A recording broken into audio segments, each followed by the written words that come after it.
ভবিষ্যতের প্রযুক্তি, অর্থাৎ ভবিষ্যতের প্রযুক্তিকে আমরা কি কি কাজে লাগাতে পারতেছি। অর্থাৎ এখন যেমন আমরা প্রযুক্তিকে ব্যবহার করে বিভিন্ন সুবিধা ভোগ করছি, ভবিষ্যতেও প্রযুক্তিকে কাজে লাগিয়ে আমরা কি কি উপকার ভোগ করব, কি কি সুবিধা নিব, সে বিষয়টার উপর আমরা 10টা টোটাল পয়েন্টে আজকের এই নোটটাকে তৈরি করেছি। একটা হচ্ছে কৃত্রিম বুদ্ধিমত্তা, আমাদের প্রথম যে এই বিষয়টা সেটা হচ্ছে কৃত্রিম বুদ্ধিমত্তা, একটা হচ্ছে রোবোটিক্স, একটা হচ্ছে আইওটি, একটা হচ্ছে মহাকাশ অভিযান অর্থাৎ মহাকাশে আইসিটি, একটা হচ্ছে প্রতিরক্ষা ক্ষেত্রে আইসিটি, বায়োমেট্রিক্স, বায়োইনফরমেটিক্স এবং জেনেটিক্স, ইঞ্জিনিয়ারিং এবং ন্যানো টেকনোলজি। অর্থাৎ এই 10টা টপিক নিয়ে আজকে আমাদের টোটাল ক্লাসটা আমরা তৈরি করেছি। আমরা একটু টপিকগুলোতে যাই। প্রথম হচ্ছে কৃত্রিম বুদ্ধিমত্তা। কৃত্রিম বুদ্ধিমত্তা আমরা যেটাকে এআই বা আর্টিফিশিয়াল ইন্টেলিজেন্স বলে থাকি।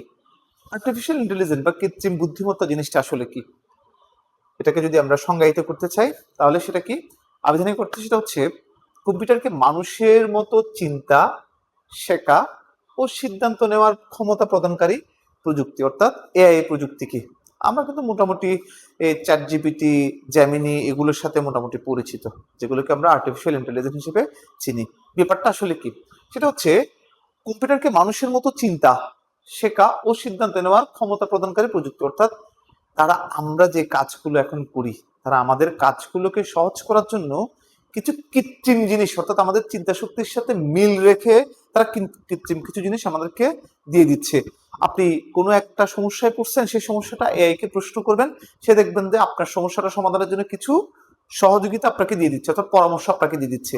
এই জিনিসটাকে এই জিনিসটাকে আমরা কৃত্রিম বুদ্ধিমত্তা হিসেবে চিন্তা করছি, অর্থাৎ মানুষ তার চিন্তা শক্তি বা বুদ্ধিকে কাজে লাগিয়ে যে কাজগুলো করছে, এআই কৃত্রিম বুদ্ধিমত্তা সে জিনিসটাকে আরো মানে দূরদর্শী চিন্তা করে আমাদেরকে পরামর্শ বা সহযোগিতাটা দিয়ে দিচ্ছে।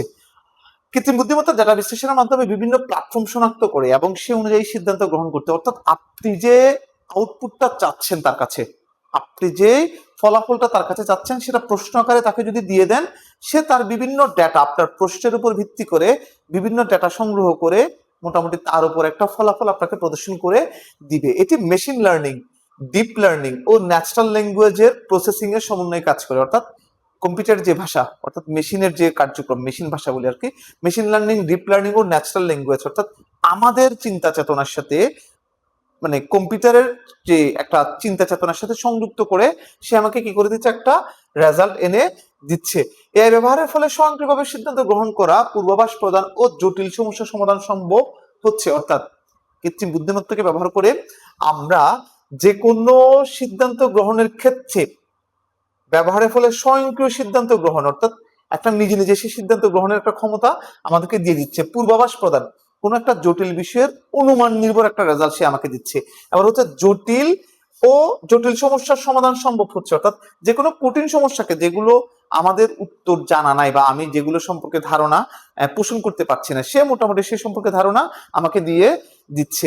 বর্তমানে এটি চ্যাটবট, ভার্চুয়াল, তারপর হচ্ছে অ্যাসিস্ট্যান্ট, ফেস রিকগনিশন, তারপর হচ্ছে স্বয়ংক্রিয় চালিত গাড়ি এবং স্বাস্থ্য সেবায় রোগ নির্ণয়ে ব্যবহৃত হচ্ছে।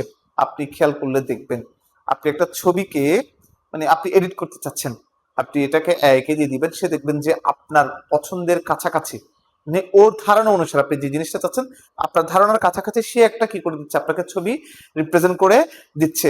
এবং স্বাস্থ্য সেবায়ও বিভিন্ন রোগ নির্ণয়ের ক্ষেত্রে আমরা কি করতেছি, এই সহযোগিতা নিচ্ছি। এবং স্বয়ংক্রিয়ভাবে গাড়ি চালানো, আপনি দেখবেন যে বিদেশের অনেকগুলো গাড়িতে মানে ড্রাইভারের প্রয়োজন পড়তেছে না, সে নিজে নিজে কি করতেছে, মানে এমন একটা প্রসেস আমরা সেট করে রাখছি যে কৃত্রিম বুদ্ধিমত্তার মাধ্যমে সে আপনাকে ড্রাইভ করে আপনার গন্তব্যস্থানে পৌঁছে দিচ্ছে। অর্থাৎ পৃথিবীর প্রায় অনেকগুলো কাজে আমরা কৃত্রিম বুদ্ধিমত্তাকে ব্যবহার করছি, অর্থাৎ প্রযুক্তির এই ব্যবহারটা আমাদের জীবন মানকে আরো উচ্চতর করেছে এবং জীবনের এই চলাচালিত যে স্বভাব সেটাকে আরো সহজে নিয়ে এসছে, অর্থাৎ আমাদের জীবনযাপনের যে ক্ষমতা বা জীবনযাপনের যে সহজ জীবনযাপনের যে একটা চেষ্টা সেটাকে আরো সহজতর সে করে দিয়েছে।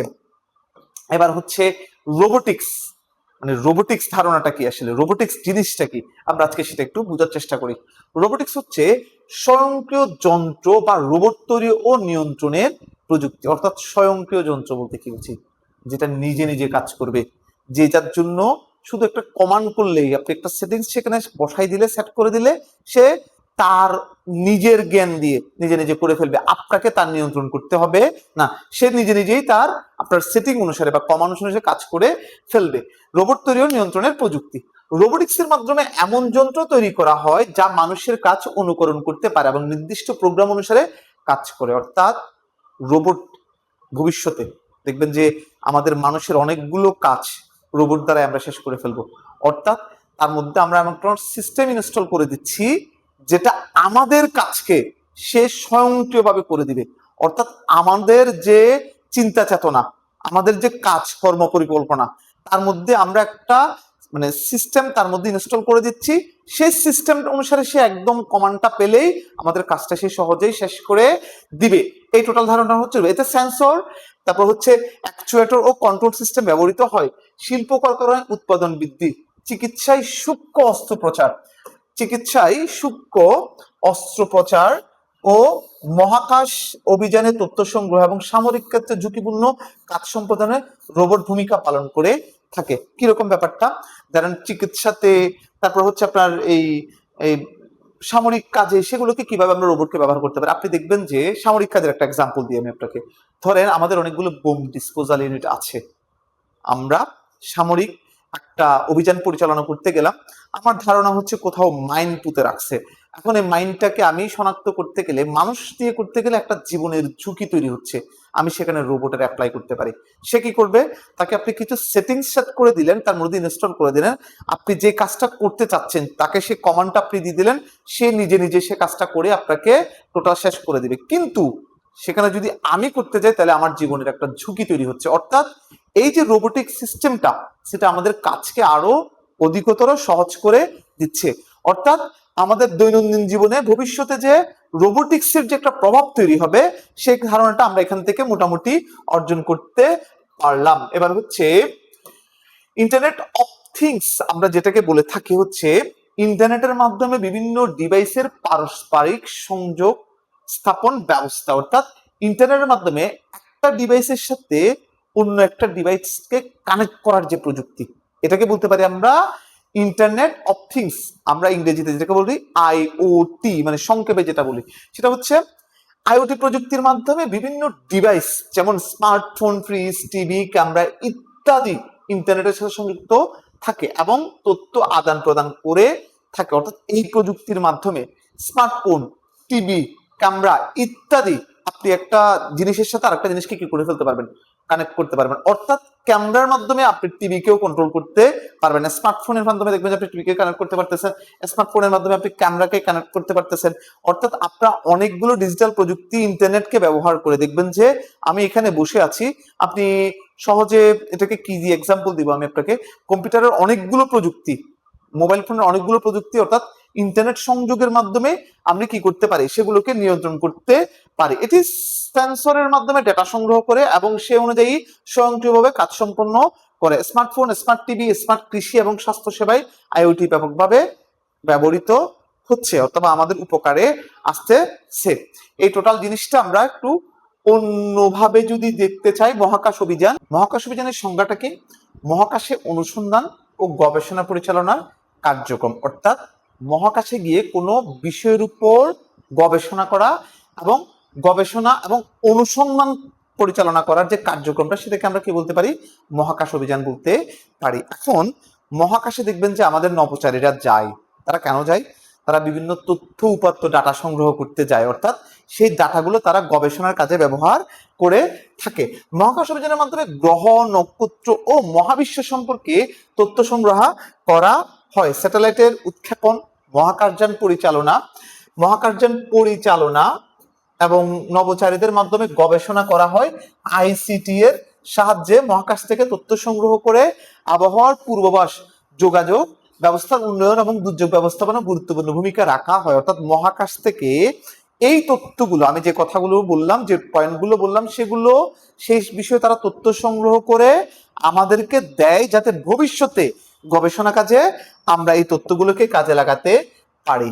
মহাকাশে আইসিটি এর ব্যবহার সংজ্ঞা, অর্থাৎ মহাকাশে প্রযুক্তিকে তথ্য যোগাযোগ প্রযুক্তির প্রয়োগ। অর্থাৎ মহাকাশ প্রযুক্তিতে তথ্য যোগাযোগ প্রযুক্তিকে কিভাবে আমরা প্রয়োগ করছি। মহাকাশে আইসিটি এর ব্যবহারের মাধ্যমে স্যাটেলাইট থেকে তথ্য সংগ্রহ, পৃথিবীর বিভিন্ন স্থানে যোগাযোগ স্থাপন এবং জিপিএস সেবা প্রদান করা হয়।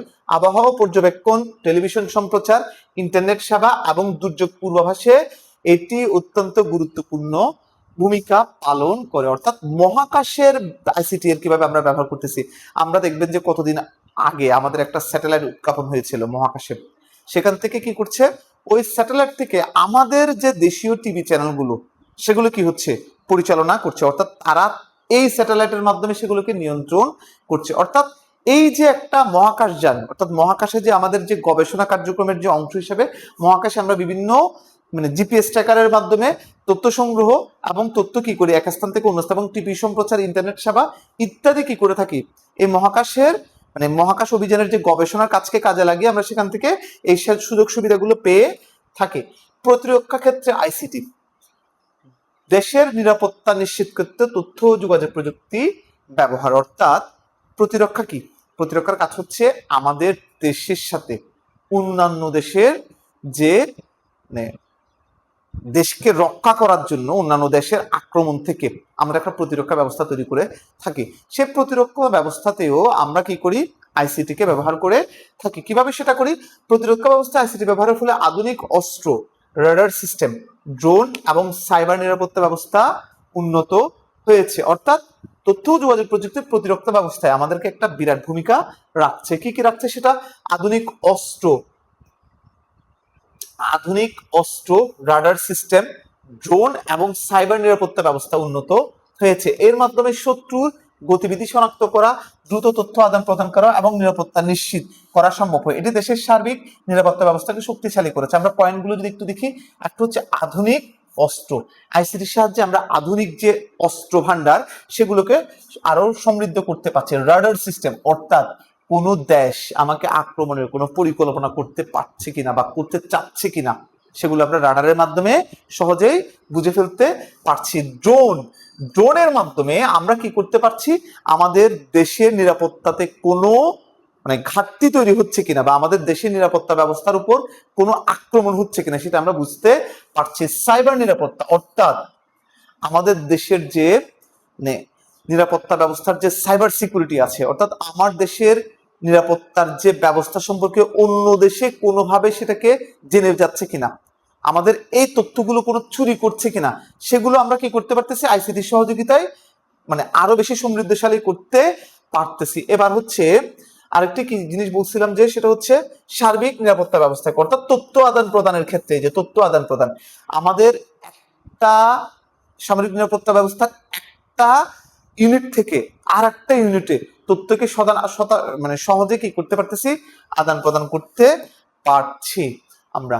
এবার হচ্ছে বায়োমেট্রিক্স জিনিসটা কি, মানুষের শারীরিক বৈশিষ্ট্য দ্বারা শনাক্তকরণ পদ্ধতি, অর্থাৎ মানুষের শারীরিক বৈশিষ্ট্য শনাক্তকরণ পদ্ধতি। আমরা দেখবেন যে সিম তোলার ক্ষেত্রে আমরা বলি যে সিমকে বায়োমেট্রিক করতে হবে, অর্থাৎ আমাদের একটা আইডেন্টিটি সরকারের কাছে থেকে যাচ্ছে অথবা কোনো একটা ডিপার্টমেন্টের কাছে থেকে যাচ্ছে। কিভাবে করে করি, আমরা আঙুলের চাপ দিয়ে আমাদের আইডেন্টিটিটা তাদের কাছে পৌঁছে দিই। অর্থাৎ এখন নিরাপত্তার কারণে সরকার বায়োমেট্রিক সিস্টেম করতেছে। কি সেই জিনিসটা, বায়োমেট্রিক প্রযুক্তিতে fingerprint, iris scan, face recognition এবং ভয়েস রিকগনিশনের মাধ্যমে ব্যক্তিকে শনাক্ত করা যায়। আমরা বিভিন্ন ধরনের অপরাধ প্রবণতা দেখতে পাচ্ছি ইদানিং।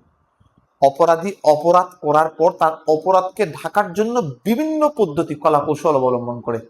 আমরা সেটাকে কিভাবে করে নোটিশ করব, সেই নোটিশটা করার জন্য আমাদের এই বায়োমেট্রিক্স পদ্ধতিটা কিভাবে করে সেটাকে করে, ফিঙ্গারপ্রিন্টের মাধ্যমে করে, ফেস কানেকশন ফেসকে তারা একটু ফোকাস করে, ফেসের কোনো একটা গঠনের উপর তাদের কি থাকে, নজর থাকে। আবার হচ্ছে ভয়েস রিকগনিশনের মাধ্যমে আমাদের কণ্ঠস্বরটাকে তারা ধরতে পারে, কণ্ঠস্বরকে ফোকাস করে, কণ্ঠস্বরের উপর একটা তারা কি করে, নজর রেখে এই কাজটা করতে পারে, শনাক্ত করে। এটি অত্যন্ত নির্ভুল ও নিরাপদ পদ্ধতি।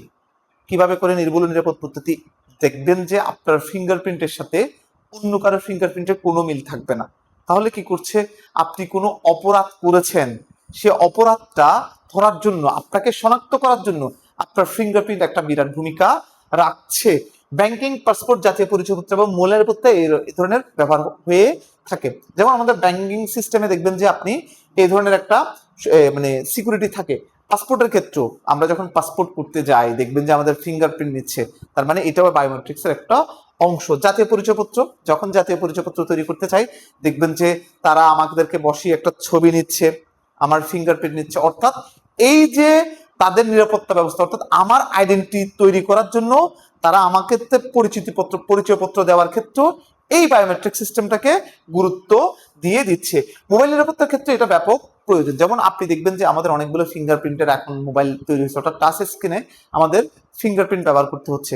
এতে নিরাপত্তা ব্যবস্থা কিন্তু জোরদার হয়েছে। কি হয়েছে, ধরেন আমার ফোনটা হারিয়ে গেল, আমার এই বায়োমেট্রিক্স অর্থাৎ আমার এই ফিঙ্গারপ্রিন্ট ছাড়া সে কোনোভাবে সেটা খুলতে পারবে না। অর্থাৎ নিরাপত্তার ক্ষেত্রে বায়োমেট্রিক্স আমাদের একটা বিশাল সুযোগ তৈরি করে দিয়েছে। এবার হচ্ছে বায়োইনফরমেটিক্স, এই জিনিসটা আরো একটু আপডেট। সেটা কি, জীববিজ্ঞান ও তথ্য প্রযুক্তির সমন্বিত প্রয়োগ, মানে জীবের সাথে তথ্য প্রযুক্তির, জীববিজ্ঞানের সাথে তথ্য প্রযুক্তির আরেকটা কি হচ্ছে, সংযোগ স্থাপন হয়েছে। বায়োইনফরমেটিক্স এর মাধ্যমে জীববিজ্ঞানিক ডেটা সংগ্রহ, অর্থাৎ জীববিজ্ঞান নিয়ে যারা গবেষণা করে, যারা তথ্যগুলো সংগ্রহ করে সংরক্ষণ ও বিশ্লেষণ করা হয়, অর্থাৎ এই কাজগুলো করার ক্ষেত্রে এই উপাদানটাকে আমাদেরকে বিশেষ করে কি করতে হচ্ছে, দৃষ্টিপাত করতে হচ্ছে। এটি জিনোম বিশ্লেষণ, রোগ নির্ণয়, ঔষধ আবিষ্কার এবং জিন গবেষণায় গুরুত্বপূর্ণ ভূমিকা পালন করে। অর্থাৎ এই যে আইসিটির সহযোগিতায় বায়োইনফরমেটিক্সের, এটা একটা প্রযুক্তি। এই প্রযুক্তিকে ব্যবহার করে আমরা কি করতেছি, জিনের বিশ্লেষণ, রোগ নির্ণয়, ঔষধ আবিষ্কার এবং জিন গবেষণায় গুরুত্বপূর্ণ ভূমিকা তৈরি করতে অর্থাৎ পালন করতে পারতেছি। আধুনিক চিকিৎসা বিজ্ঞানে এর গুরুত্ব দিন দিন বৃদ্ধি পাচ্ছে। অর্থাৎ এই প্রযুক্তিটা, বায়োইনফরমেটিক্স প্রযুক্তিটা আধুনিক বিজ্ঞানে দ্রুততার সাথে দিনে দিনে গুরুত্ব কি হচ্ছে, বৃদ্ধি পাচ্ছে।